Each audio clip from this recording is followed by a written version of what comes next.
김광규의 달팽이의 사랑이라는 작품입니다. 먼저 작가 김광규에 대해서 좀 알아볼 필요가 있어요.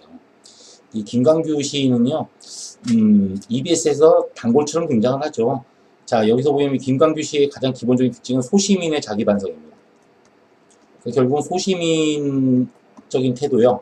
소시민적인 태도에 대한 반성을 갖고 있습니다. 도시에서 나타나는 어떤 다른 사람들에 대한 어떤 그 관심의 부족이라고 불리는 거죠. 뭐 이기적인 거, 그렇죠. 정치적 무관심, 뭐 정치에 지나치게 관심 가지라는 얘기는 아닌데 어떤 그 시대 상황이 돌아가는 데에 대해서 완전히 무관심한 것들, 뭐 이런 것들에 대해서 나타나고 있고요.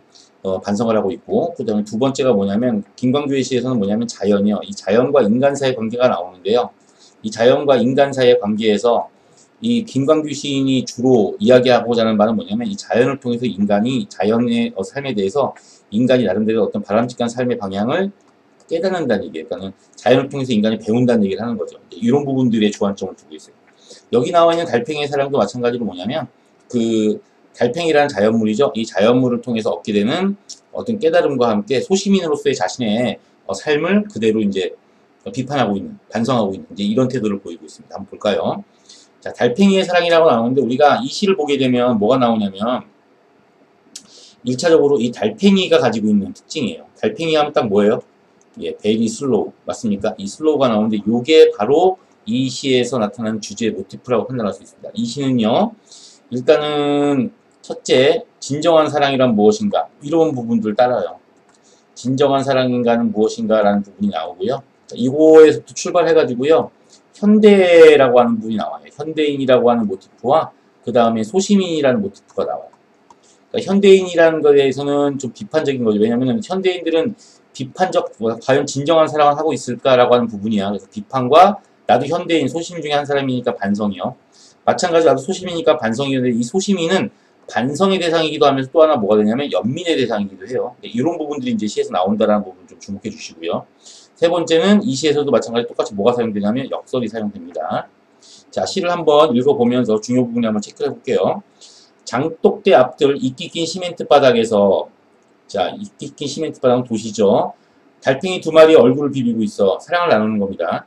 요란한 청둥번개, 자, 장대 같은 빗줄기 뚫고 하고 나와 있죠. 자, 여기까지 이건 실현입니다. 여기까지 기오는데 얼마나 오래 걸렸을까? 왜냐면 슬로우 하니까, 워낙 느리니까, 맞습니까? 이게 나오는 거고요. 자, 멀리서 그리움에 몸을 달아, 잡아. 멀리서부터 그리움에 온몸이 달아올라. 이렇게 된 겁니다. 그러니까 멀리서부터 계속 그리워가지고 보고 싶어서 하는데 몸이 마음대로 안 되니까 마음은 점점 뜨거워지는 거야. 그들은 아마 뛰어왔을 것이다. 라고 나와 있죠.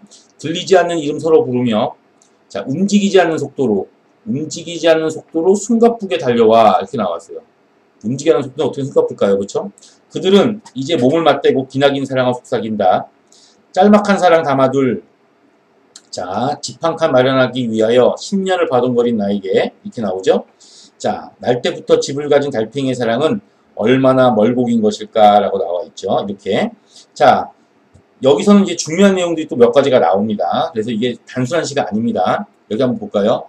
장독대 앞들 이끼 낀 시멘트 바닥에서 이렇게 나와요. 그러면은 이끼 낀 시멘트 바닥이 나옵니다. 요거는 결국 뭐냐면요. 요 부분은 지금 화자에게는 일상이에요. 그쵸? 예, 화자에게는 일상이 되는 것이고요.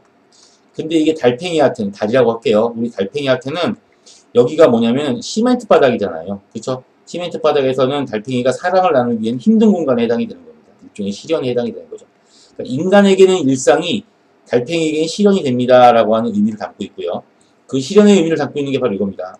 요란한 천둥번개나 장대 같은 빗줄기를 맞으면 안 되죠. 그러니까 이것도 시련입니다. 근데 이 시련을 뚫고 극복하고 여기까지 기오는데 얼마나 오래 걸렸을까 이렇게 나오죠. 왜냐하면 슬로우 하니까. 그렇죠? 그러니까 힘든 거죠. 근데 멀리서 그리움에 몸이 달아 그들은 아마 뛰어왔을 것이다 라고 나오는데 여기서는 어차피 얘도 주관인데 얘는 그나마 뭐냐면 객관적 사실에 기반한 객관적 사실에서부터 출발한 주관적 생각에 해당이 됩니다. 근데 그들은 멀리서 그리움에 몸이 달아 그들은 아마 뛰어왔을 것이라는 말은 요거는 결국 뭐냐면 주관, 이른바 우리가 뇌피셜이라고 하죠. 순수한 주관만 해당되는 거예요. 그러니까 객관적 사실에서 기반한 주관과 그냥 순수한 데 뇌피셜이에요. 그러니까 이거는 결국 뭐에서부터 나온 거냐면 화자의 상상력에서 출발한 주관이 나란히 놓이고 있는 거예요. 상상했으니까 뭐냐면 뛰어왔을 거란 얘기죠. 결론은 뭐냐? 객관적으로는 슬로우한데 이 상상력입니다. 그럼 이거는 뛰어왔다는 말이 결국 뭐냐면 뭘로? 마음은 뛰어왔다는 얘기죠. 이렇게 애타게 애타는 마음이었다는 얘기입니다. 들리지 않는 이름 서로 부르며 움직이지 않는 속도로 숨가쁘게 달려와. 바로 여기서 뭐가 사용되는 거예요? 역설이 사용되는 거죠. 움직이지 않는데 어떻게 속도가 생깁니까? 속도 0이죠. 맞습니까? 근데 어떻게 숨가쁩니까? 말이 안 되죠. 그죠? 예. 자, 그들은 이제 몸을 맞대고 기나긴 사랑 속삭인다 라고 나와 있죠. 이 재밌는 게 뭐냐면 여기서 우리가 좀 특이한 걸 봐야 돼요. 여기서부터 이제 중요한 내용들이 좀 나오거든요. 이걸 한번 볼까요? 자, 여기 보게 되면 그리움의 몸이다라 이렇게 나와 있죠.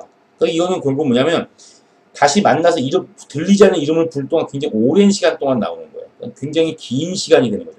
긴 시간 동안의 그리움은 인간이 할 수 있는 짤막한 사랑과 대조가 되는 겁니다. 그런데 이것도 마찬가지로 뭐냐면 달팽이의 사랑은 또 얼마나 멀복인 것일까 하고 나오는데 이것도 인간이 하는 짤막한 사랑과 대조가 되는 겁니다. 근데 이것만 문제가 되는 게 아니라 여기 보시면요. 이 화자는 이 짤막하나마 사랑을 담아둘 집 한 칸 마련하기 위하여 10년을 바둥거리고 있어요. 그쵸? 근데 요거랑 날 때부터 집을 가진 달팽이의 사랑이 또 마찬가지로 뭐예요? 대조를 이루고 있는 겁니다. 여기서부터 주제가 여러 개가 나오는 거예요. 요걸 우리가 좀 디테일하게 좀 건드려 봐야 되거든요. 그러니까 결론은 뭐냐?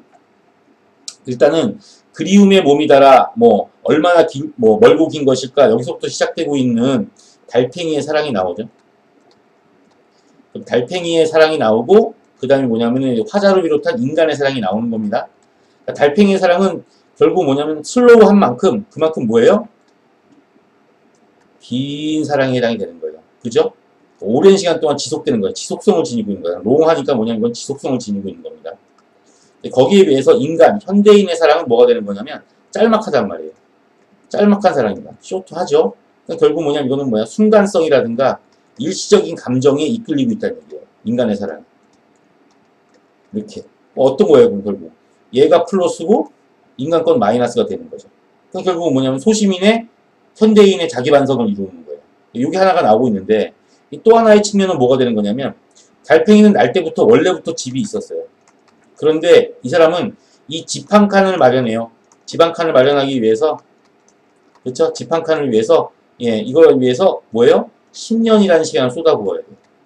이렇게 놓고 이 소시민은 뭐가 되냐면 결국 뭐냐면 얘는 연민의 대상이 돼야 돼요.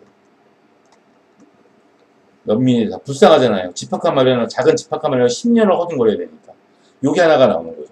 그러니까는 자, 요거는 달팽이와 대조가 되는데 달팽이는 날 때부터 집을 가지고 있다는 얘기가 되는 거예요.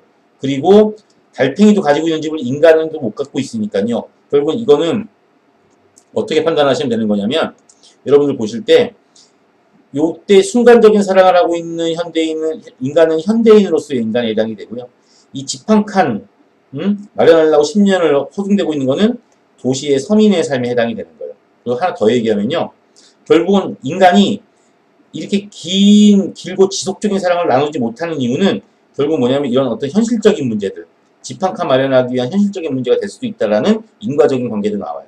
아무튼 간에 이 두 놈이 다 뭐가 되냐면 그러니까 서민으로서의 모습도 현대인의 모습도 다 뭐냐면 소시민의 모습에 해당이 되는 거죠. 그래서 이 소시민에 대해서 이 시의 화자는 당연히 뭐냐면 비판이나 또는 뭐야 나도 소시민이니까 반성의 자세와 그 다음에 또 하나가 뭐냐면 자기연민의 자세요. 나도 소시민이니까 반성과 자기연민이라는 이중적인 태도를 보이고 있는 거예요. 그래서 이 시는 다시 한번 정리를 해드립니다. 콘클루전 결론을 말씀을 드리면 달팽이의 어떤 지속적이고 그 다음에 끈기 있는 사랑을 통해서 참을성 없고 순간적이고 감정에만 충실한 현대인의 사랑을 반성함과 동시에 또 하나는요. 자, 결국은 이 현대인들이 이 생활 또는 안정적인 삶 때문에 바둥거리며 사는 어떤 현대의 모습에 대해서 연민을 지니고 있다고 하는 이중적인 주제를 동시에 보여주고 있는 겁니다. 자, 여기까지입니다. 여러분들 수고했어요.